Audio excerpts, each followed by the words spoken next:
Good day, my people.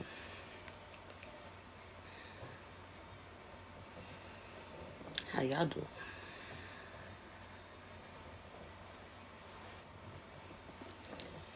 It's Wednesday night Bible study.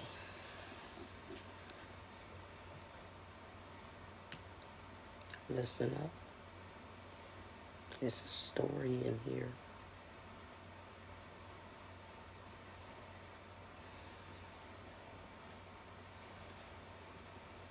Women,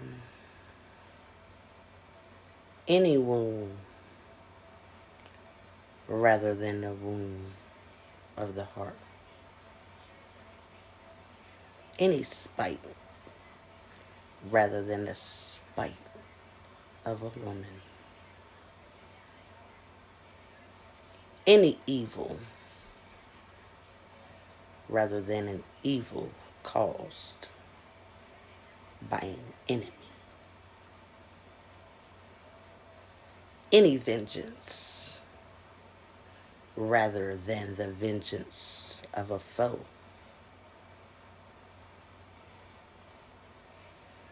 There is no poison worse than the poison of a snake. There is no fury worse than the fury of an enemy.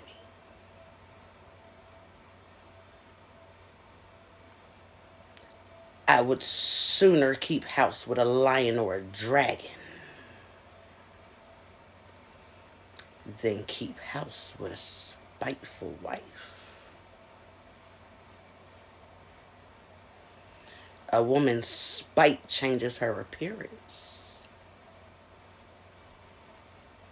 and makes her face as grim as any bear's.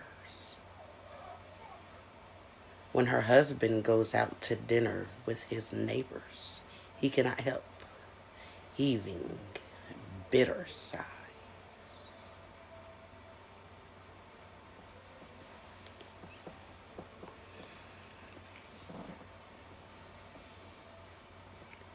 A bad wife is a badly fitting ox yoke. Trying to master her is like grasping a scorpion.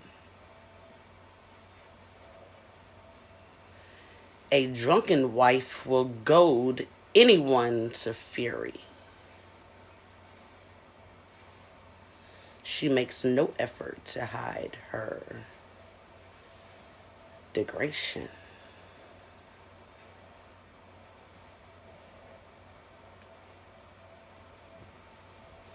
A woman's wantonness shows in her bold look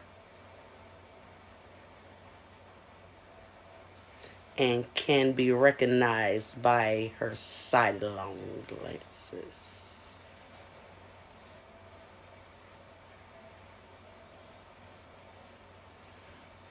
Keep a headstrong daughter under firm control, or she will abuse any indulgence she receives.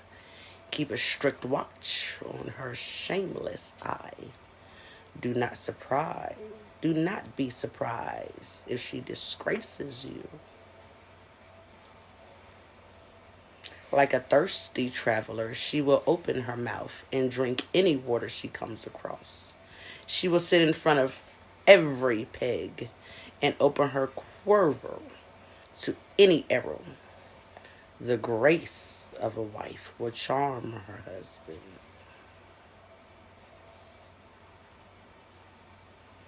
Her accomplishments will make him the stronger.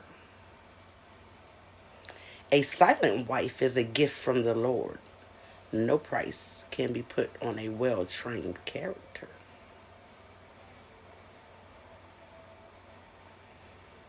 A modest wife is a boon twice over. A chaste character cannot be weighed on scales.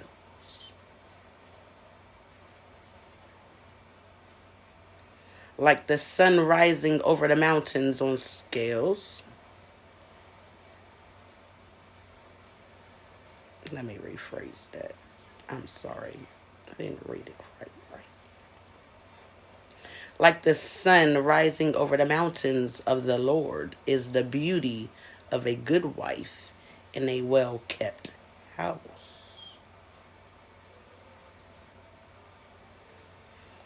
Like the lamp shining in the sacred lampstand is a beautiful face on a well proportioned body, like golden pillars on a silver base, are sharply legs on firm set heels. Depressing things.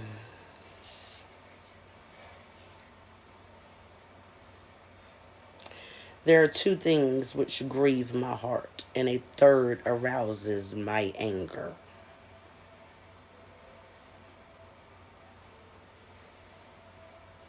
A warrior wasting away through poverty. Intelligent man treated with contempt.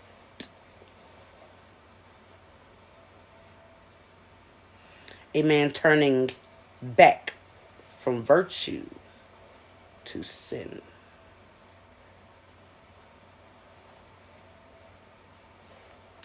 The Lord marks this man out for a violent death.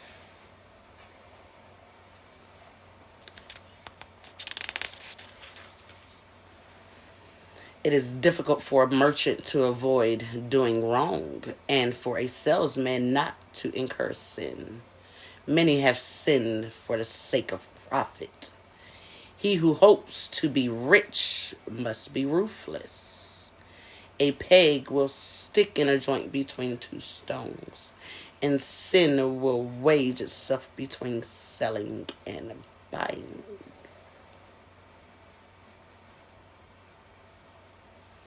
If a man does not hold earnestly to the fear of the Lord, his house will soon be overthrown.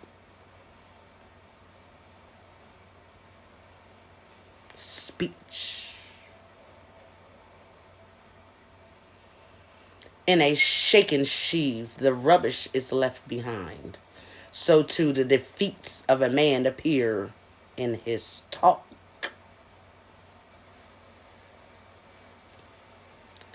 The kin test the works of the potter. The test of a man is in his conversation. The orchard where the tree grows is judged on the quality of its fruit. Similarly, a man's words betray what he feels. Do not praise a man before he has spoken, since this is the test of men. Virtue.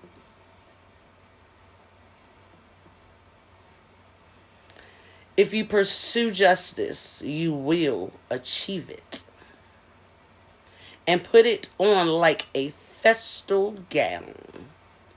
Birds consort with their kind. Justice comes home to those who persist.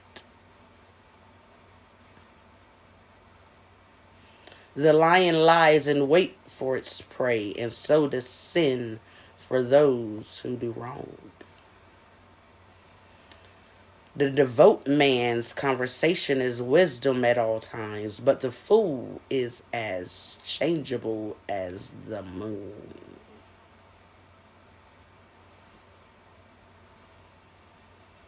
Among stupid people, look for your opportunity to leave. But among thoughtful men, take your time. The conversation of fools is disgusting.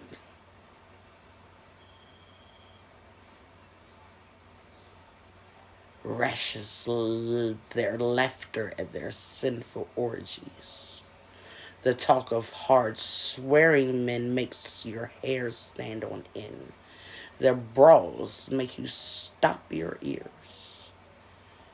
A quarrel between proud men leads to bloodshed. Their abuse is painful to hear. Secrets. A betrayer of secrets forfeits all esteem.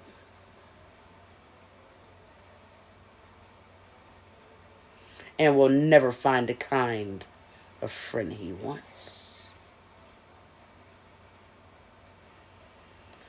Be fond of a friend and keep faith with him. But if you have betrayed his secrets, do not pursue him anymore. For as a man destroys his enemy, so you have destroyed the friendship of your neighbor. And as you let a bird slip through your fingers, so you have let your friend go and will not catch him. Do not go after him. He is far away.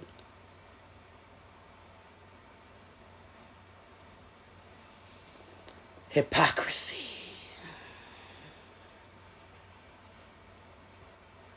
The man with a sly wink is plotting mischief. No one can be dissuaded from it. Honey tongue to your face, he is lost in admiration at your words, but behind your back, he has other things to say. And makes your own words sound offensive. I have found many things to hate, but nothing to equal this man, and the Lord hates him too. The man who throws a stone in the air throws it on to his own head. A treacherous blow cuts both ways. The man who digs a pitfall into it, he who sets a snare will be caught by it. On the man who does evil, evil will recoil.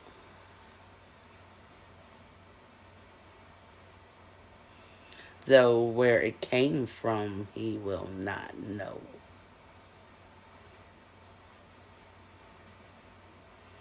Sarcasm and abuse are like the mark of an arrogant man.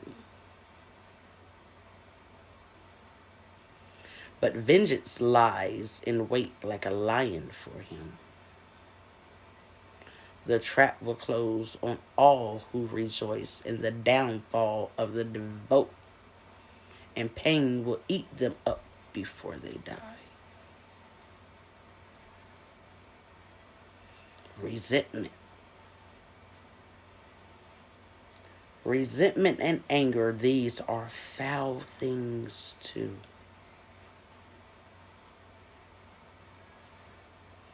And both are found with the sinner.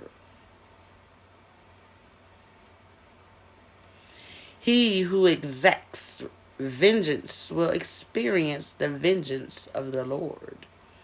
Who keeps strict account of sin. Forgive your neighbor the hurt he does you, and when you pray, your sins will be forgiven.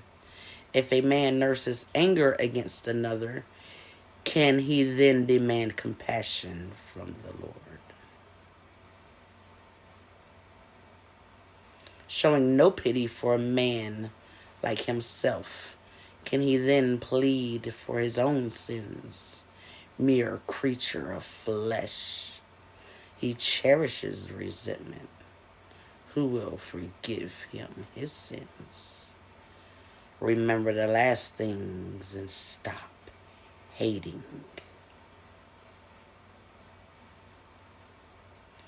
Remember the solution in death and live by the commandments. Remember the commandments and do not bear your neighbor ill will.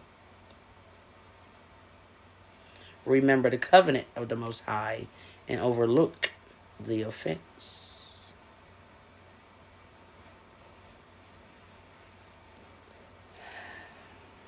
The way a fire burns depends on its fuel.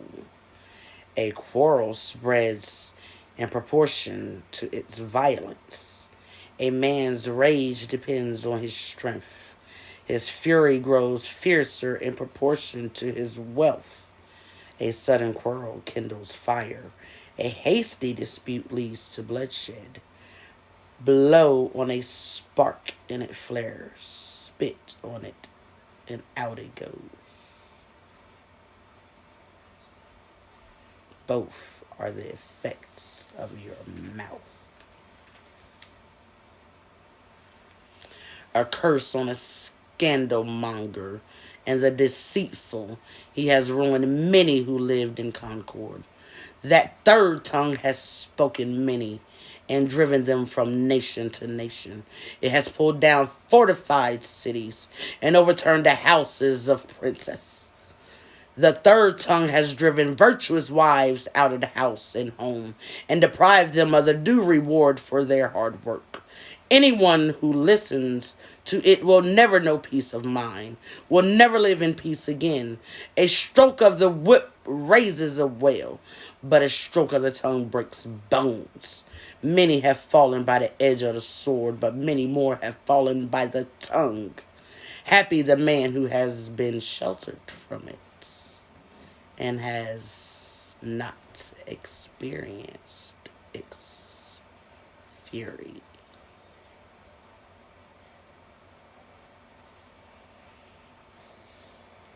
Who has not dragged its yoke about or been bound in its chains? For its yoke is an iron yoke, its chains are bronze chains. The death it inflicts is a miserable death. Sheol is preferable to it. It cannot gain a hold over a devout. They are not burnt by its flames. Those who desert the Lord will fall into it. It will flare up unextinguishably. Among them, it will be let loose against them like a lion. It will tear them like a leopard. Look, fence your property round with a quick thorn hedge. Lock away your silver and gold. Then make scales and weights for your words. And put a door with bolts across your mouth. Take care.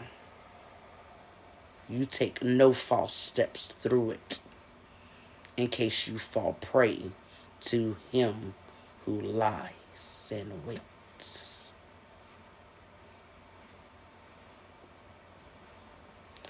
Loans.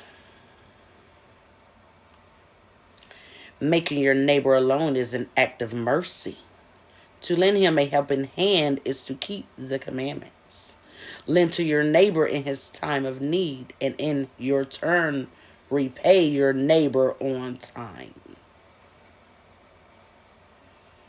Be as good as your word and keep faith with him, and you will find your needs met every time.